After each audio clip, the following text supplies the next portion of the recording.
Jai Jai Shri Chaitanya Jai Nityanand.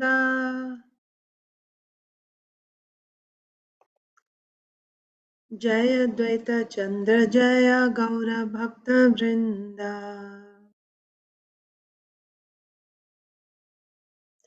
Jai Jai Shri Chaitanya Jai Nityanand.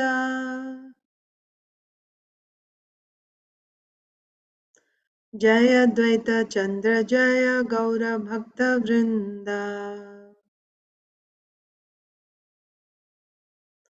Jai Jai Shri Chaitanya Jai Nityanand.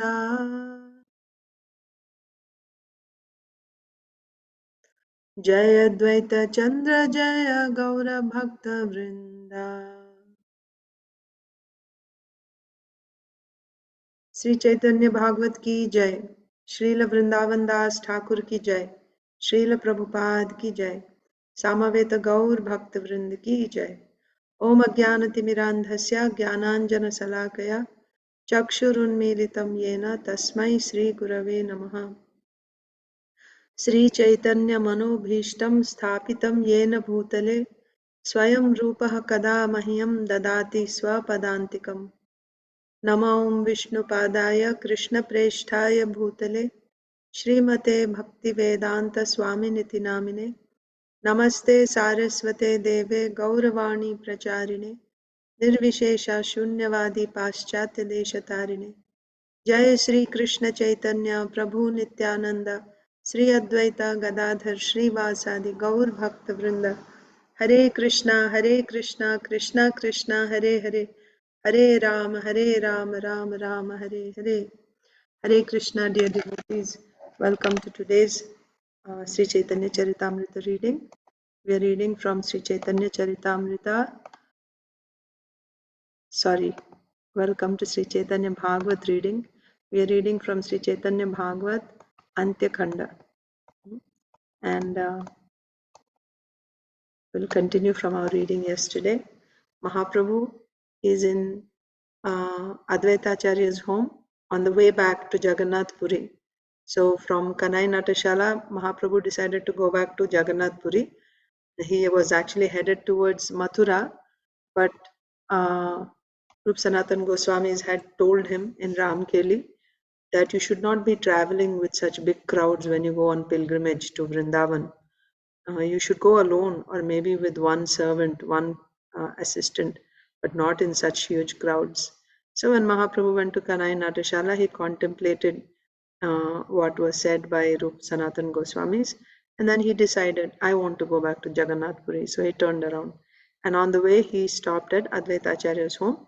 So we saw Mahaprabhu's mercy to Achyutananda, how he embraced him and he wouldn't let him go.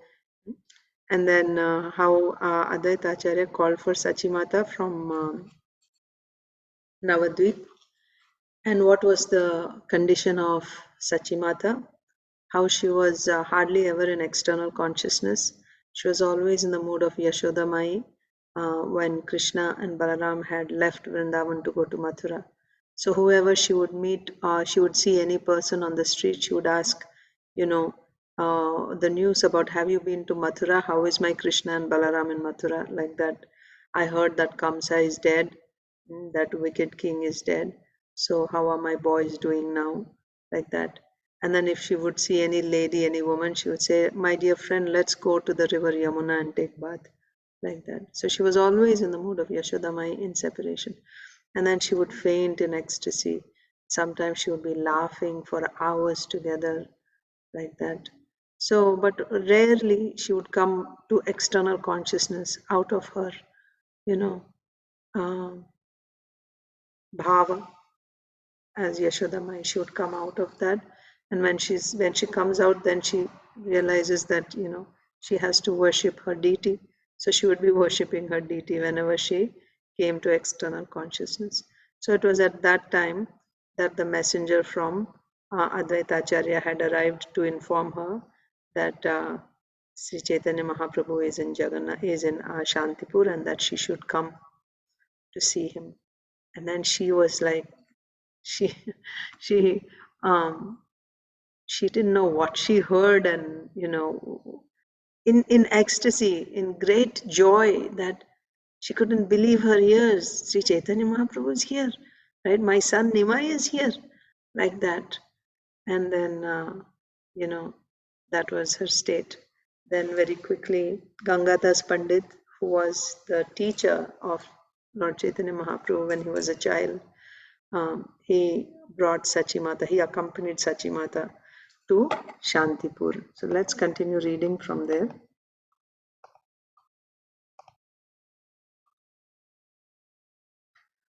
Also, we saw, so in this way they arrived. They arrived in Shantipur, and when they arrived in Shantipur, Mahaprabhu saw from a distance Sachimata. So immediately he offered Dandavat obeisances to his mother again and again. He circumambulated her again and again. Mm. And then, and he said, You are the mother of the universe, right? You are the mother of devotional service.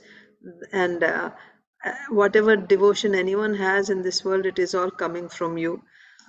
You are the origin of Aditi and Devaki, like that, everyone. You are the origin, you are the mother of the universe, like that. And then he's offering obeisances. So Srila Vrindavan Das Thakur tells us, the Lord sets example for all of us how to honor one's father and mother. Especially here, Sachimata is not just a mother.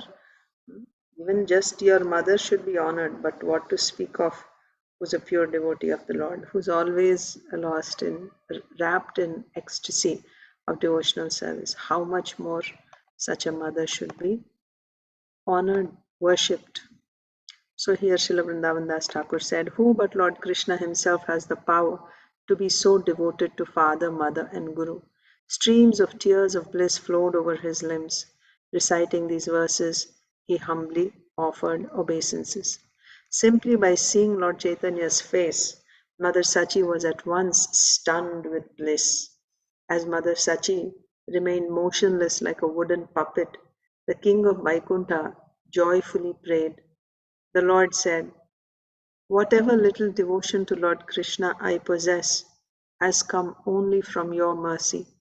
The millions of servants of your servants are more dear to me than my own life. Anyone who once remembers you is no longer bound in the world of birth and death. By touching you, Ganga and Tulsi have become glorious and fortunate. That is why they now purify everything. You have always been my protector. I have no power to repay the debt I owe you. Your own spiritual virtues will have to be my repayment for the love you gave me hour after hour.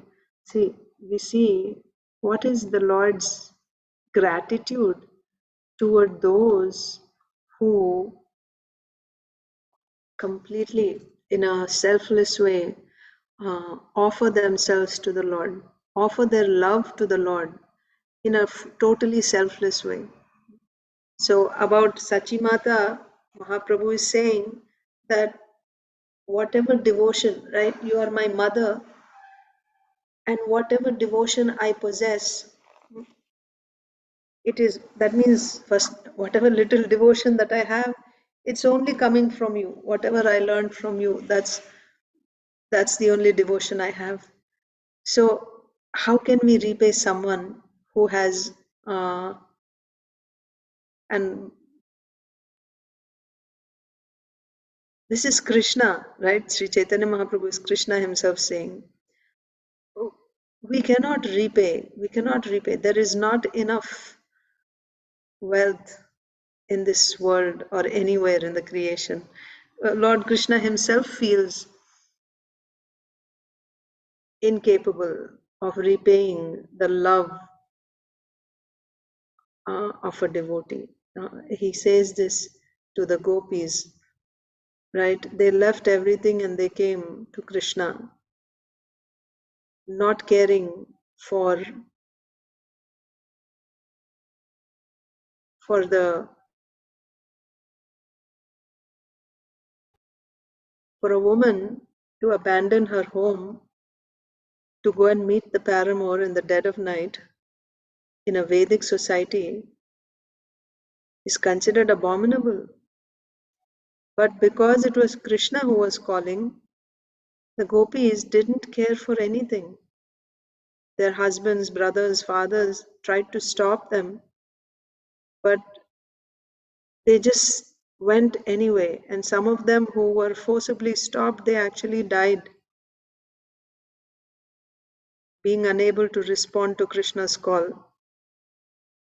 So when finally they arrived to Krishna, arrived at to the place, arrived where Krishna was standing. Of course, they had some dialogue. Then the Lord said, "My dear gopis, I'm so indebted to you for your love, but there's no way I can repay you. There's nothing. My treasury is empty." When somebody wants liberation for their devotional service, the Lord gives it easily. If somebody wants some material prosperity, the Lord gives that also. Yeah. Or somebody wants, you know, transcendental opulence, right? You go to Vaikuntha and there you want to live in great Aishwarya, Sukha Aishwarya. He gives that also. You can do that. But if somebody does not want anything and they offer this type of selfless love, then the Lord feels completely helpless. He has nothing to offer. He says, I give myself to you. I don't have anything else. That means you can give me wherever you like. Now I become your property. Because I don't have, like, I become your slave. Because right, when you don't have anything to repay, like Yudhishthir Maharaj in that gambling match, when he lost the gambling match, after he lost everything, including his brothers, and there was nothing left with him, then he just offered himself, because I lost, so I just give it, like that. In front of Krishna's pure devotees, Krishna becomes like, I don't have anything to offer you in exchange for the love that you're giving me. He gives himself. And then he says, then what can you, so he says, you should simply be satisfied with your love. There's nothing in the three worlds that can, or in this, there's nothing that I can, it's within my capacity to offer you in exchange for your love. So then what can you receive for that love that you're offering? You should simply be satisfied by the love that you're doing. That's all that you're offering. Because there is no price that can be paid for that love. So here also, in the same way, Sri Chaitanya Mahaprabhu is telling Yashoda Mai, you have done so much service to you, your devotion, your bhakti is so great. You are the source of bhakti. You are the source of bhakti. Whatever bhakti any devotee has in all the worlds, it's coming from you. So even Ganga Devi, who's purifying, right? People go take bath in the Ganges and drop all the. When we were reading about Bhagirath, right? How the Ganges descended to this world, we read there in the Srimad Bhagavatam that Ganga Devi had two concerns. One concern was that all the sinful people will come and they will shed all their sins in me, right? So what is my, how can I be relieved from that burden of all those sins of these people, like that she had asked. So this is the tendency of people to go and, get rid of all their sins, because Ganga Devi purifies you of all your sinful activities if you take bath. So how Ganga Devi got this power to deliver sinful people? Sri Chaitanya Mahaprabhu is saying, because she has touched you, because Ganga Devi has touched you. Same point there also it is said, when a pure devotee goes and takes bath in the Ganga, then she will be relieved of all her, the sins that she's carrying, it is said. So because she has touched you, she has become empowered to remove the sins of people that come and take bath in her. Sri Chaitanya Mahaprabhu saying, how, when we circumambulate Tulsi Devi, we sing, Yani Kani Cha Papani Brahmahatyadikani Cha Tani tani pranashanti pradakshina pade pade. Anyone who's circumambulating Tulsi Maharani again and again, yani kani cha papani, right? This type of sin, that type of sin, any type of sin, even up to yani kani cha papani, brahma hatyadi kani cha, even up to the point, up to the sin of killing a brahmana, brahma hatya, which is the most abominable sin. Even up to that sin can be uh, mitigated if one circumambulates Tulsi Maharani again and again. So Sri Chaitanya Mahaprabhu is saying, Tulsi Maharani is able to remove the sins. Ganga Devi is able to remove the sins. How? Because they have touched you, because you have touched them or they have touched you. You are so exalted. Your bhakti is so exalted, like that, Mahaprabhu is saying. And such a great person, you have been taking care of me all my life, right? You gave birth to me, you raised me, you have been protecting me. How can I ever repay the debt I owe you? I cannot. So Mahaprabhu is saying, your own spiritual virtues will have to be my repayment for the love you gave me hour after hour. So what is my repayment? Your love is only your repayment. There's nothing that I have within my bag, my purse, right, within my treasury that I can give you to repay for all the love and all the bhakti that you have. In this way, Lord Chaitanya happily offered prayers. Simply by hearing these prayers, the Vaishnavas floated in bliss. Mother Sachi knew her son was Lord Narayan, descended to the earth, and he could say whatever he wished. After some moments, Mother Sachi said only, who can understand your words, right? So, yeah, the Lord can say anything, right? He can say that, I'm your servant. But still, the Lord's position is He is the Supreme Master. Ekale Ishvara Krishna Ara Sabhabhritya, isn't it? Everyone is a servant. But it is the nature of the Lord, He becomes a servant of His devotees. He becomes a servant of His servant, like Krishna becomes the chariot driver of Arjuna, right? He becomes the shoe carrier for Nanda Maharaj, like that. He goes herding cows for Nanda and Yashoda. He becomes a servant of his servants. That is Krishna's nature. But his position is he is the supreme master. Everyone else is a servant. Only Krishna is the supreme master. But according to his nature, when he becomes a servant of the servant, does the servant think, oh, now I am the master, he is the servant? No. The servant is always, a true servant is always aware. He is the supreme Lord. He is so sweet. This is his nature that he becomes a servant of his servant. But a servant never forgets his position. He never forgets his position. Like Arjun, when he was driving the chariot, when he was fighting, he was the warrior, and Krishna is driving the chariot. Did Arjun ever forget that Krishna is the Supreme Lord and I am his servant? No, right? That's why you see him addressing Krishna as, oh Achyuta. Achyuta means the infallible one, right? The infallible one. You never fall down from your position. You are always the master, like that. But still, you have agreed to become my chariot driver. So please, therefore, I'm telling you. Now you are playing the role of a chariot driver. So I have to tell you, I'm playing the role of the warrior, you're playing the role of a chariot driver. So in that role, just say, let's say, there's a drama, right? In the drama, let's say there are two friends, and one person plays the role of a king and the other person plays the role of a servant. So in the drama, then the king will chastise the servant and the servant will have to obey, right? Because they're doing that drama in that role, they have to play their particular roles.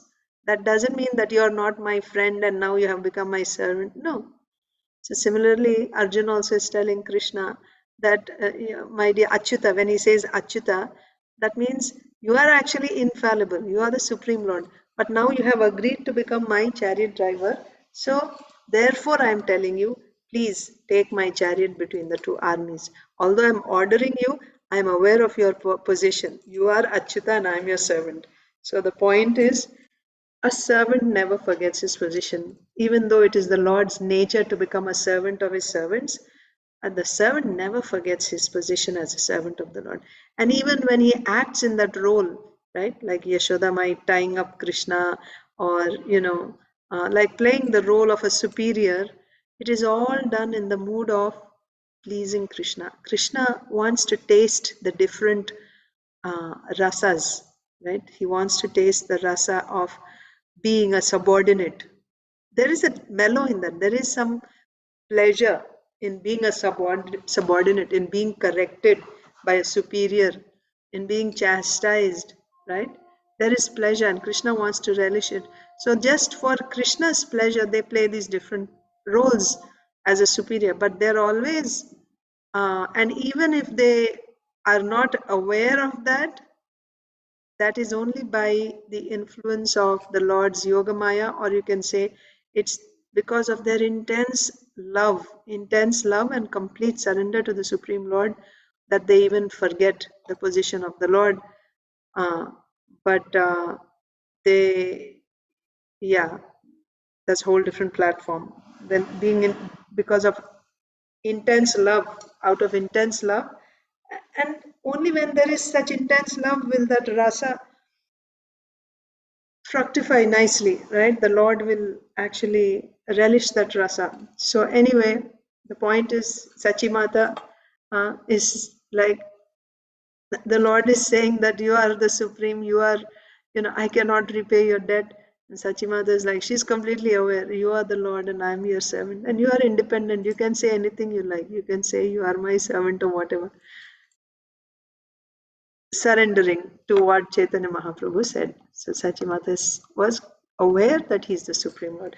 Mother Sachi knew her son was Lord Narayan descended to the earth, and he could say whatever he wished.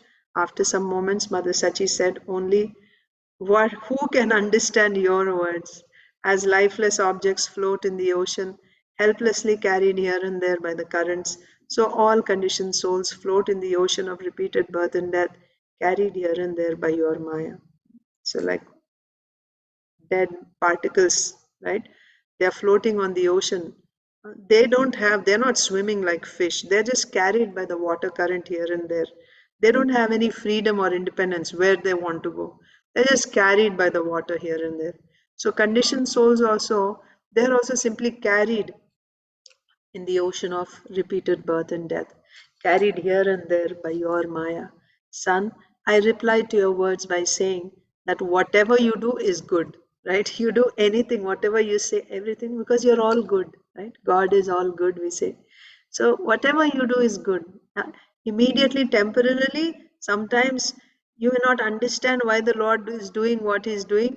It may even be painful at that time, but actually, whatever He does is only keeping our best interest in mind. So Sachimata is saying, I reply to your words by saying that whatever you do is good. You may recite prayers, circumambulate, and bow down. I know that you will do whatever you wish. Hearing Mother Sachi's words, the devotees made a great sound of Jai Jai. Who has the power to describe the great heights of Mother Sachi's devotion?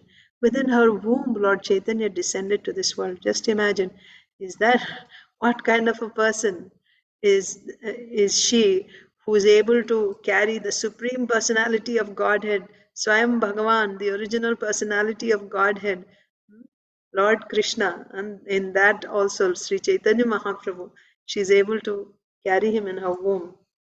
So, who has the power to describe the great heights of Mother Sachi's devotion? Within her womb, Lord Chaitanya descended to this world. A person who says the material sound, I, Mother, will find by the power of the word I that she or he no longer experiences material sufferings, right? So, when you say I, or in different languages, you say Ma, or, so I, when you say I, then immediately whatever material sufferings you're experiencing, you'll feel relief. That's why when you're in pain, most of the time, what do people say? They call out I, Ma, Amma, Mother, like that. This is the natural uh, response to pain. Why? Here Sri Chaitanya Mahaprabhu is saying, anyone who says the word I will no longer experience material sufferings. Gazing at the Lord, Mother Sachi became filled with bliss. Overcome with bliss, the devotees were not in external consciousness. What human being has the power to describe the bliss they felt? Mother Sachi's bliss made Lord Nityananda wild. So, Sachimata is filled with bliss, hearing the talks of Mahaprabhu, filled with nectar, appreciating her. And and when she heard his talk, she was filled with bliss, overcome with bliss, as well as not just Sachimata, but all the devotees. They went into ecstasy. They were not aware of the external world. And Nityananda Prabhu also. And what is the type of bliss that all the devotees experienced? No human being can even explain, can describe the ecstasy, the bliss that the devotees felt at that moment when Mahaprabhu spoke like this. And Sachimata responded. And then Nityananda Prabhu, he became wild also, right? As Mother Sachi's bliss made Lord Nityananda wild. He happily floated in an ocean of bliss, reciting prayers that said she was Devaki herself. Lord Advaita offered Dandavat obeisances to Mother Sachi. His obeisances did not come to an end. That means repeatedly he's offering obeisances and he didn't stop. Mother Sachi's bliss made Haridas, Murari, Sri Garbha, Narayana, Jagadish, Gopinath, and the other devotees blissful also. Whoever reads or hears of their bliss will attain a great treasure of pure love for Lord Krishna. Glorious Mother Sachi will cook for the Lord. Advaita repeated this order of the Lord. Mother Sachi happily went to cook. With great love she thought, Chaitanya is Narayan. How can different kinds of food, how many different kinds of food did Mother Sachi prepare? I do not know. Even I do not know even the names of the different foods she cooked. Sachi Mata was an expert cook. She is an expert cook. And so many varieties she knew. How many varieties she cooked? Srila Vrindavan Das Thakur is saying, I don't even know the names. That many varieties she cooked. Mother Sachi knew the Lord liked shak, green leafy vegetables. So she cooked 20 different preparations made of shak. With a happy heart, Mother Sachi prepared each kind of food in 10 or 20 different ways. Each preparation she would make, each food, kind of food, she would make 20 different types. With a happy heart, Sachimata, Mother Sachi, prepared each kind of food in 10 or 20 different ways. When the cooking was completed, she brought all the foods to the dining room. Over the rice, vegetables, and other foods, she placed tulsi manjaris. She placed the rice, vegetables, and other foods in the four directions, and in the middle, she placed a comfortable seat. Accompanied by his associates, Lord Chaitanya came to eat. Seeing the nice arrangement of rice, vegetables, and other foods, Lord Chaitanya at once offered Dandavat obeisances. Just to the prasadam, to the bhoga, he is offering Dandavat obeisances. To the love of the devotee of Sachimata, how nicely, with great love, she cooked and offered. Seeing the nice arrangement, Mahaprabhu is offering Dandavat obeisances. The Lord said, even without eating, simply by seeing this food, one becomes free of the bonds of birth and death. Because this is bhakti. So, even without eating, simply by seeing this food, one becomes free from the bonds of birth and death. How beautiful is this food! Words cannot properly praise it. Simply by smelling the fragrance of this food, one attains pure devotion to Lord Krishna. I know that Lord Krishna and his associates have certainly accepted this food. After speaking these words, and the Lord circumambulated the food, then Lord Chaitanya Narasimha sat down to eat. With the Lord's permission in the four directions, the devotee sat to watch him eat. Then the king of Vaikuntha ate, filling his eyes, fortunate and glorious, filling her eyes, fortunate and glorious Mother Sachi gazed at him. One by one, with great pleasure, the Lord ate from each kind of food. Most glorious of all was the shak vegetable. Again and again the Lord ate that. Seeing the shak, the Lord was very pleased. At this, the Lord's followers smiled. Gently smiling, the Lord ate. He told everyone the glories of shak. The Lord said, this is the shak named Achyuta. By eating it, one falls in love with Lord Krishna. By eating the shaks named Patal Vastuka and Kala, one attains the association of Vaishnava's birth after birth. By eating the sharks named Salincha and Helancha, one becomes free of disease, and one also meets Lord Krishna. Again and again praising the glory of shark in this way, and the hairs of his body standing erect with joy, the Lord ate. Lord Anantasesh, who has thousands of heads, Lord knows the bliss Lord Chaitanya felt as he ate on that day. With his thousands of tongues, Lord Anantasesh, the support of the worlds and the first of the demigods, eternally sings the glories of Lord Chaitanya. So, Mahaprabhu is glorifying the different preparations after circumambulating and glorifying, offering Dandavat obeisances, while all the devotees were sitting by his permission around him, watching him eat. Sachimata also. Mahaprabhu is tasting especially the shark. He's very, very fond of shark. And he's tasting and he's glorifying each type of shark. And he's telling if you the names of each shark preparation. This is called Achyuta. Anyone who eats this, right, immediately he'll get love of Godhead simply by eating that shark. And the other one becomes free from all diseases and he will also meet Krishna like that.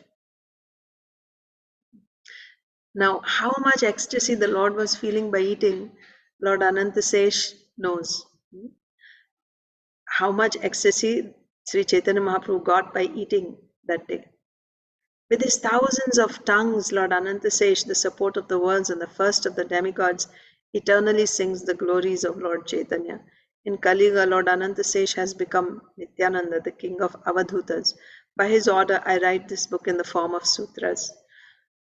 So that same Anantasesh has now come as Nityananda. Actually, Nityananda is the origin of even Anantasesh.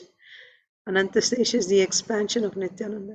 In the future, Vedavyas and the other great sages will describe all the glories of Lord Chaitanya. If he hears or reads of Lord Chaitanya's glories, a conditioned soul will break the bonds of material ignorance. Sitting, Lord Chaitanya happily ate, then he left and rinsed his mouth. While the Lord was rinsing his mouth, the devotees fell on the food he left.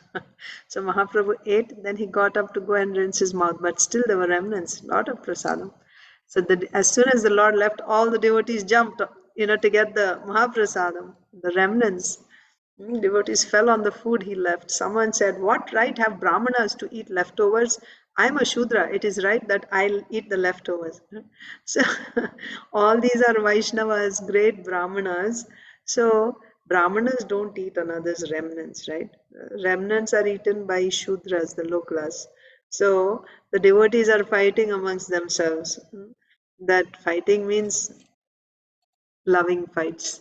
That how can Brahmanas eat another's remnants, right? I'm a Shudra, so I have the right to eat the leftovers. The other person said, I'm not a Brahmana. They're ready to give up even their position as a Brahmana so that they can get the remnants of Mahaprabhu. So another devotee said, I'm not a Brahmana, right? Uh, I'm not a Brahmana. Some people slipped in, took something and fled, and others didn't even bother arguing. Somehow or other, they just got a little bit and they just ran away from there. Someone said, Shudras have no right to eat these leftovers. Yes, Shudras eat leftovers, but not these leftovers. They don't have a right on these leftovers. Someone may say Shudras have a right, and someone else may say Shudras have no right. Let us understand this according to what the scriptures say. So, some devotees, they're like, you're saying you're a Shudra? You're saying Shudras have a right? Let's discuss, right? Some people are saying Shudras have a right, some are saying no. Let's see what the Shastras are saying. Shastra Pramana. Someone else said, I don't want the leftovers. I will simply take the empty banana leaf plates and go. Yeah. You eat all the remnants. I don't, just give me the plate, right? On which Mahaprabhu ate, the cups in which Mahaprabhu ate. Just give me that. I'm satisfied with that. I don't even want the food on it. Someone else said, I always throw away the banana leaf plates. Now, claiming that you are the authority here, you are taking them. Right? So then I'm the one who cleans up, right? After eating, I am the one who's picking up all the plates. So all of a sudden you have become that you're saying that you are the authority and you're claiming, no, I'm the one who picks up the leaves. So I'll take the banana leaves. Saying these words, the playful devotees eagerly tasted the nectar from the Supreme Lord's lips. Eventually, everyone got Mahaprasad. This food had been cooked by Mother Sachi and tasted by Lord Chaitanya. Within whom would greed to taste these leftovers not take birth? So you see, if somebody is greedy to eat Mahaprasad of the Lord, and of course the mood is why. Always in Krishna consciousness, the important question is why are we doing what we are doing? That is the most important question. It's not just about the external activity, but the mood in which we are doing that activity that is most important. So sometimes we may see that we are also fighting for Mahaprasad, right? Like we had Govardhan Puja recently, and they just from the altar, the pujaris are just handing out or even throwing Mahaprasadam from Govardhan, and devotees catch. And then, each one is like competing to get more. Yes, it looks like similar, right? Here also the devotees are really literally playfully fighting. Oh, this is mine, this is mine. But what is my mood? Is my mood that, oh, there are so many nice varieties of food, I should get everything and I will eat all these, which I don't get normally on a daily basis. It's simple diet, but special festival day, you get so many varieties of fried stuff and this and that. Sorry, not stuff, prasad. So, is that why devotees are fighting? No. What are they thinking? This is cooked by Sachi Mata. Just now Mahaprabhu glorified the position of Sachi Mata. Whatever devotion that even, the reason that Tulsi Maharani or Ganga Devi is able to purify anyone is because they have touched Sachi Mata. This is the glory, and such Sachi Mata is cooking. With all her love, she's cooking for Lord Chaitanya Mahaprabhu, and Chaitanya Mahaprabhu has tasted it. These are the remnants of Mahaprabhu. This is glorious. If that is your mood, you want the remnants of Mahaprabhu, then you're not particular about which variety there is. I don't want this, I only want that. I don't like sweets, or I don't like this, I don't like bitter melon. No. You will just, your attachment is to getting the remnants of Mahaprabhu. It does not matter which kind, but this has been eaten by the Lord. That is why devotees, by the order of Srila Bhaktisiddhanta Saraswati Thakur, they mix up. When Mahaprasadam comes out and people start becoming picky, I want this and I don't want that and I want this. That's not the right mood. The right mood is the mood of the devotees here. What is their mood? Their mood is, this is the Lord's Mahaprasad. And they're greedy for that Mahaprasad. They want the Lord's remnants. If you have this type of mood, that itself is bhakti. You're hankering, your greed to get the remnants of the Lord. That is bhakti. Not that, let me get the best one. See, devotees are saying, just give me the banana leaf plate. I'm satisfied with getting the plate on which Mahaprabhu ate. So the mood is very important. So we see that also in this pastime. This food has been cooked by Sachi Mata and tasted by Lord Chaitanya, within whom would greed to taste these leftovers not take birth. The devotees joyfully ate. Then they approached Lord Chaitanya. Lord Chaitanya sat down. So after eating, Mahaprabhu sat down, and all his followers sat around him in the four directions. Seeing Murari Gupta before him, Lord smiled and said, Murari Gupta, I heard that you wrote 8 Sanskrit verses describing Lord Ramchandra. Please recite them. Hearing the Lord's order, ecstatic, Murari Gupta recited these verses. Verse 1.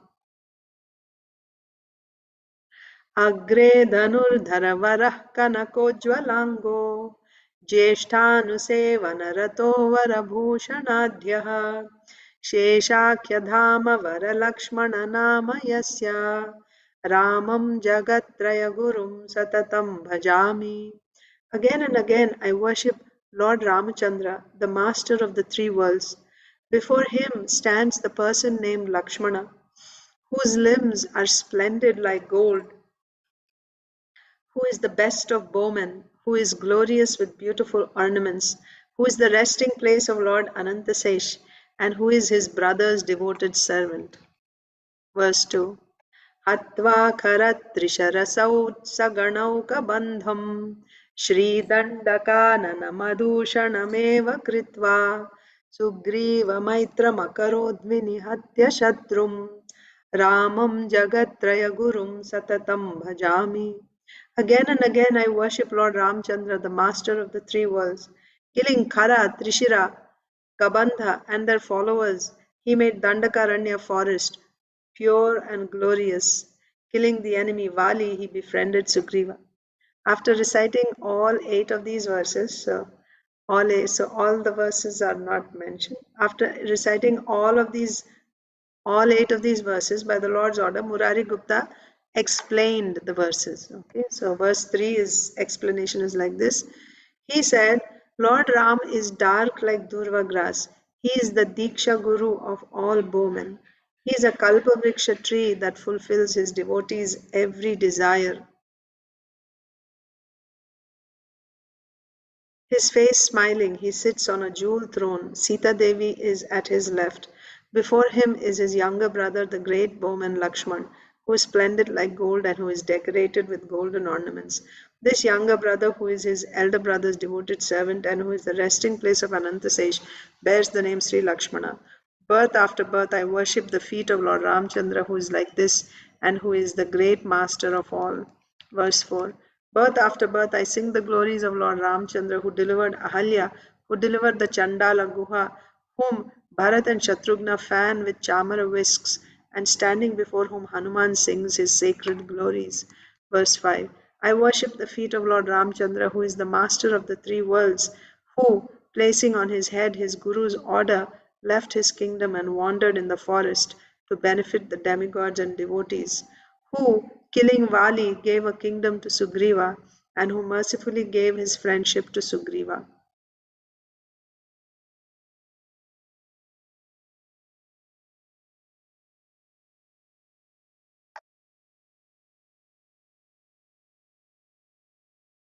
Verse 6. So actually, we will continue next week because we won't be able to finish the whole thing. It's time for Mangalarti.